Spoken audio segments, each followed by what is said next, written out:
The federal government and the government of Denmark have agreed to partner on environmental issues such as combating climate change, financing mitigation efforts for climate adaptation, and on loss and damages. The Minister of State for Environment, Dr. Iziaq Adekunle Salako, in a meeting with the delegation for the Environment Ministry in Denmark, said Nigeria would like to learn from the country on how it can transform to a cleaner energy without increasing energy poverty or increasing hardship for Nigerians.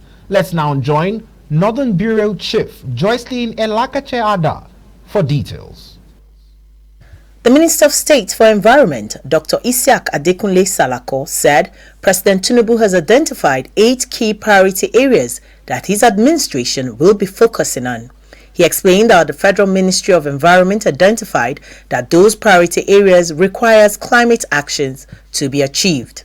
The minister explained that Denmark's economy used to be highly dependent on oil, but over the years, the country have been able to navigate its economy to be less dependent on oil. He said that's one important lesson Nigeria can learn from Denmark. If you're talking about food security, there's a climate angle to it.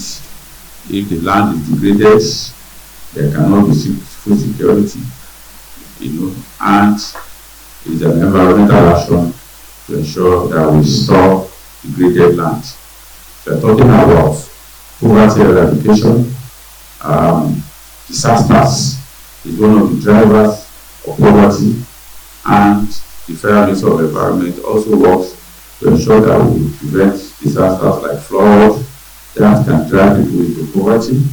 If we talk about areas like economic growth and job creation, some of our initiative is also to ensure that as we transit to green economy, we use that to create jobs for our people.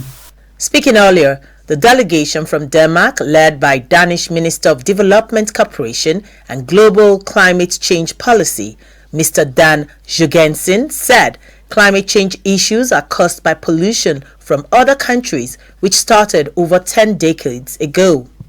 He said though Africa are less emitters of pollution, but sadly they get the hardest hit of climate change issues. I can say for sure that Denmark and the European Union are very much aligned with opinions and regulations of the African leaders.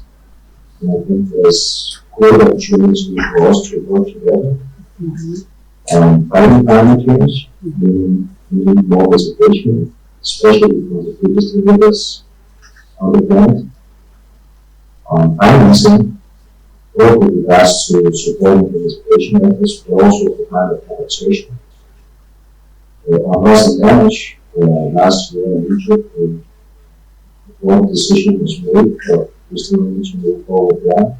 Nigeria and Denmark has a long-standing cordial relationship and have partnered in several areas. The two ministers agreed that both countries have a lot to learn from each other in developing its economy. From the nation's capital, Joycelyn Elakache-Ada.